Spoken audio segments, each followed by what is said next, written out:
Shalom saudara-saudari yang terkasih, tema renungan kita Yesus nama di atas segala nama yang dibawakan oleh Pendeta Drison Ginting.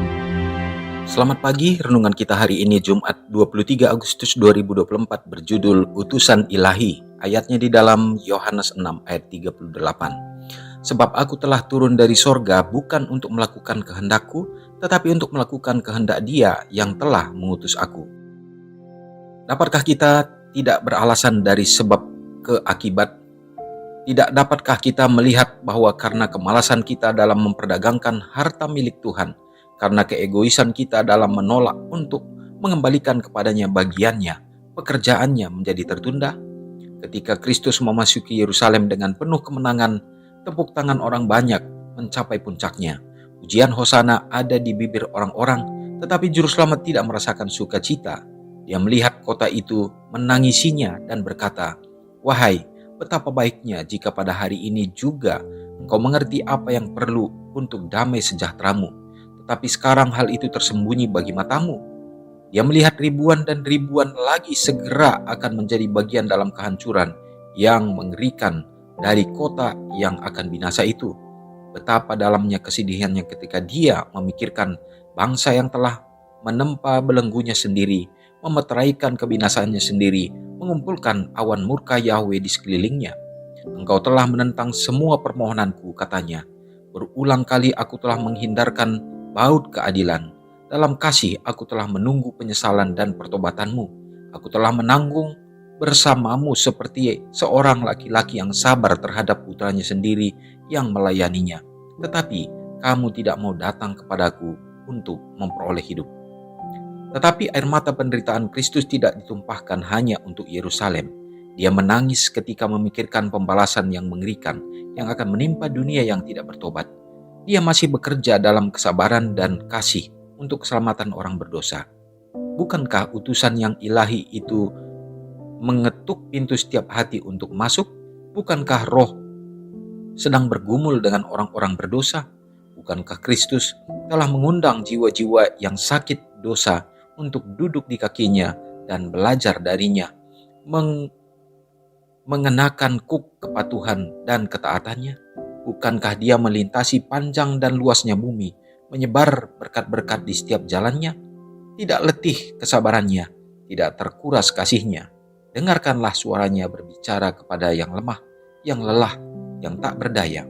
"Marilah kepadaku, semua yang letih lesu dan berbeban berat, dan aku akan memberikan kelegaan kepadamu. Pikulah kuk yang kupasang, dan belajarlah padaku, karena aku lemah lembut dan rendah hati, dan jiwamu akan mendapatkan ketenangan. Tidakkah engkau akan membiarkan kasih karunia melembutkan hati yang membatu?" Renungkan lebih dalam. Seberapa lembutkah hati Yesus? Dapatkah saya mendengar Dia saat Dia mengetuk pintu hati saya? Umat Tuhan yang terkasih, pertanyaan-pertanyaan ini jadi satu perenungan bagi kita. Semoga ini akan dapat menyentuh hati kita. Bagaimana kasih Kristus yang sangat indah, luar biasa, selalu berusaha untuk menjamah kita, menyadarkan supaya kita dapat menyerahkan hidup kita kepadanya. Karena terkadang kita tidak menyadari kebutuhan kita yang sesungguhnya. Keperluan kita adalah bagaimana tuntunan dan kuasa yang datangnya dari Tuhan, supaya dapat mengubahkan, memenangkan kita dalam pertandingan iman untuk menghadapi dosa, sehingga kita akan beroleh keselamatan pada saat kita hidup berjalan bersama dengan Yesus. Saudaraku, Yesus adalah utusan ilahi. Dia sudah hadir menjadi bagian kita. Dia tidak akan mati 2 kali untuk menebus dosa kita. Tetapi apakah kita memiliki satu perasaan, dan apakah kehadiran Kristus berkesan dalam kehidupan kita untuk mengubahkan iman kita semakin teguh kepadanya? Semoga pekabaran ini menolong kita bertumbuh dalam kepercayaan, terkhusus di sepanjang hari ini. Mari kita berdoa.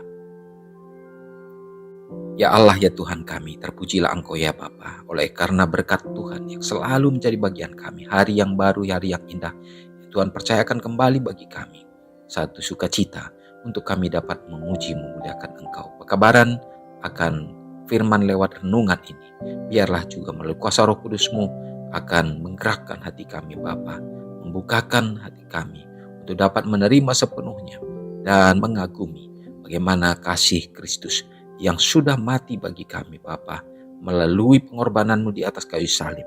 Dan biarlah Tuhan, itu akan mengubahkan kami supaya kami meyakini dan mempercayai, dan kasih itu akan menuntun kami untuk dapat melakukan segenap kehendak Kristus, yang mana itu akan mengubahkan karakter kami, menyempurnakan iman kami Bapa.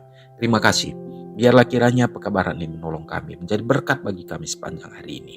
Dimanapun kami berada, umat-umat Tuhan, biarlah kasih-Mu selalu menaungi kehidupan kami. Yang sakit ya Tuhan, pulihkan dengan kuasa-Mu Bapa. Berkati sehingga melalui kesehatan yang Tuhan berikan akan menjadi sukacita, supaya anak-anak Tuhan tidak terhalang untuk dapat melakukan segenap tugas tanggung jawab. Dan bukakanlah tingkap langit untuk mencurahkan berkat dalam segala usaha tangan pekerjaan. Dan melalui berkat itu pun ya Bapa, ajarkan kami untuk dapat setia di dalam bersyukur kepada Tuhan, terutama setia di dalam melakukan apa yang Tuhan perintahkan. Bapa mendoakan juga bagi anak-anak yatim, para janda-janda yang membutuhkan. Begitu banyak anak-anak Tuhan yang berkesulitan, berkesusahan baik secara faktor ekonomi, demikian juga dalam hidup rumah tangga ya Bapa, yang menjadi satu sasaran setan untuk dapat mencerai-beraikan dan bahkan ya Bapa untuk menjadi masalah dalam kehidupan anak-anak-Mu.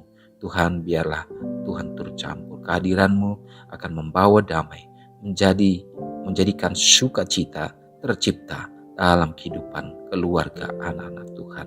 Bapa, biarlah Engkau juga memberkati bagi umat-umat Tuhan yang berada di tengah bencana alam sekarang ini ya Bapa. Baik oleh karena suasana kekeringan, di mana kami berharap biarlah cuaca akan semakin membaik. Tuhan akan memberkati sehingga segala pekerjaan, usaha yang dilakukan terutama di tanah ya Bapa, semua dapat menghasilkan. Memberkati juga tentunya bagi semua umat-umat-Mu yang hari ini bersuka cita, bersyukur merayakan hari ulang tahun mereka. Pertambahkan berkat khusus, kesehatan dan panjang umur, sehingga mereka juga tak merasakan hadir Tuhan dalam menuntun hari-hari mereka. Terpujilah Engkau Tuhan dan mengampuni dosa kami. Doa ini hamba serahkan hanya dalam nama Yesus yang sudah menjadi juru selamat kami. Amin. Selamat pagi, selamat beraktivitas. Tuhan Yesus memberkati.